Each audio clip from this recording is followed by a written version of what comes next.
y'all, it's Knowledge. Welcome to Brews and Reviews, and today I'm reviewing J. Cole's new track, Snow on the Bluff, and I am sipping on a Boulevard Phantom Haze. That's a double IPA from Boulevard Brewing Company in Kansas City, Missouri. It's a 7.5%, and it's a nice strong beer to enjoy this very strong track.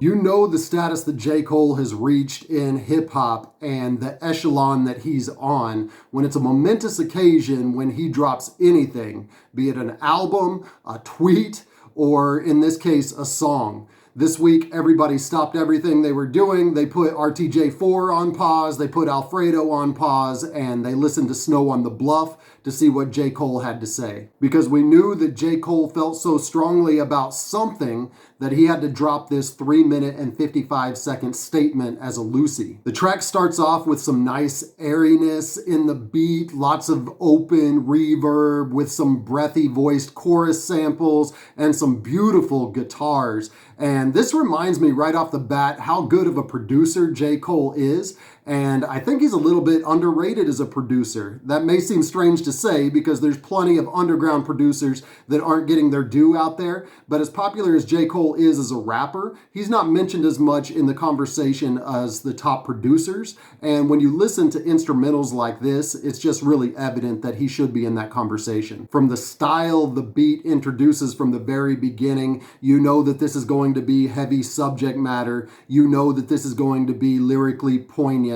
You know that it's something that you need to listen to. It won't be just some throwaway live jam that's going to get you hype. It won't be some braggadocios lyrics, but there's going to be actually something that needs to be heard. There's no drums that kick in as the verse starts, and there's no drums on the entire track. And that works to accentuate what Cole is saying and really helps you focus on his lyrics and his flow. By now we know the track is likely about Noname and her perceived criticisms of rappers like Cole not doing enough to support Black Lives Matter or not doing enough to support the protests. Here's the tweet in question, where she talks about top-selling rappers not even willing to make a statement, even in a tweet. Now, she doesn't mention Cole specifically in this tweet, and it seems kind of strange that he felt that he was being called out, because I know that he was on the front lines of the protests, but apparently it made him mad enough where he felt like he had to make this song and put it out there. The first line is a compliment, maybe backhanded, but it might also be sincere, where J. Cole is saying that Noname is so much smarter than him, but he goes on to explain that he was bothered by her tone with lines like this: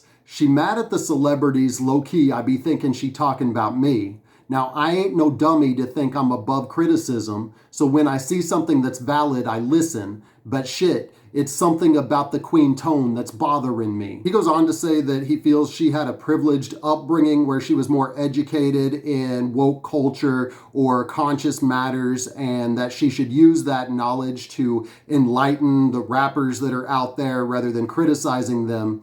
And it's strange that he's acting like he's ignorant and that he has an average IQ, because that's not what we know of Cole and all of the songs and statements that he has produced, the great lyrics that he's put out there about social issues in the past. He has always had really deep, thoughtful, insightful lyrics, so it's a bit out of place and a bit uncharacteristic for him to make this claim that he's not as woke as somebody else, and I don't know if he's really being sincere about it in these lyrics or if it's just maybe his insecurity showing, and his insecurity does come up later in the track. He goes on to explain why he hasn't put out a tweet in support of the protests, where he says, "I look at freedom like trees, can't grow a forest like overnight.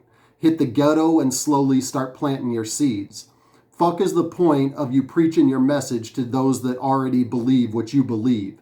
I'm on some fucko retweet. Most people is sheep. You got all the answers, but how you gonna reach?" So I think this is a good analysis that he's not just criticizing what Noname said, but he's actually accepting it some and taking responsibility. Again, I don't think that he's necessarily the one that she's talking about, or that he should be taking responsibility for it, because he is woke and he's presented that in his lyrics of the past, but he does present that insecurity, and he explains why he hasn't put out this tweet. basically saying that it's not going to change anybody's mind anyway. Now, some have said that Cole is being a little too self-righteous on this, and why is he making this whole movement and everything that's going on, why is he making a song about himself and how he feels? And I agree that there's more important songs and more important lyrics that he could be dropping at this time, but this is a good take on an aspect of what's going on. And he does try to be fair in his analysis. He starts with a compliment for Noname, then explains why he might not be doing enough, and he even admits to his own shortcomings and revealing why he may have been insecure about her tweet in the first place. With the last line of the first verse where he says, "But damn, why I feel faker than snow on the bluff. Well, maybe 'cause deep down I know I ain't doing enough." So I think that wraps it up nicely, and that takes away the self-righteous argument where Cole is completely trying to make this about himself, because he is admitting to this insecurity. He's admitting to the criticism that Noname presented, and that he personally feels that he may not be doing enough to support the movement. With his power and his stance in the culture, that there's something more that he could do. Now, we can't end this without talking about his flow. Cole's flow is stellar on this. It's double time staccato, and that style of flow always sounds so good over a drumless track. Cole does fit his own beats like a glove, and he knows exactly where to place his syllables as he rides this drumless track. I think he's continued to refine his flow over time, even though I liked his flow from his beginnings and his original mixtapes. What he's developed to now is something very different, and I think that he has many various styles that he's now able to kick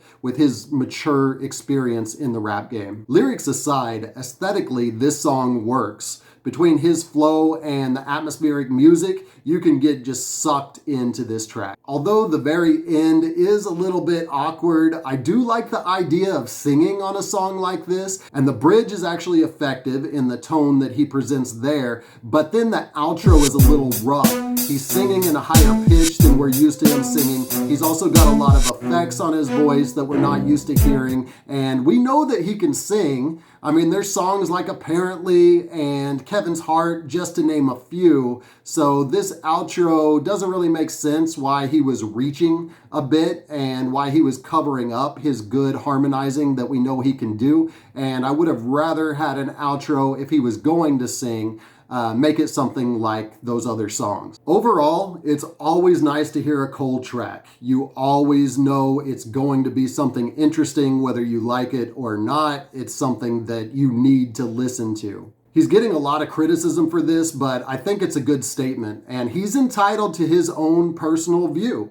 And I think that he handles it well. I think he presents different viewpoints. While he may be self-righteous to make this about him, he's also self-deprecating and accepting responsibility and showing you his insecurity for what he's doing about the movement. I think that he addresses it very fairly. The beat and the flow are really what make this track stand out. So let's just sit back and enjoy it. If you liked my analysis of J. Cole's Snow on the Bluff, please hit like below. If you want to see more hip-hop and hops related content, you can click the subscribe button that's next to me or click on one of these other videos that are popping up, and I'll see you next time.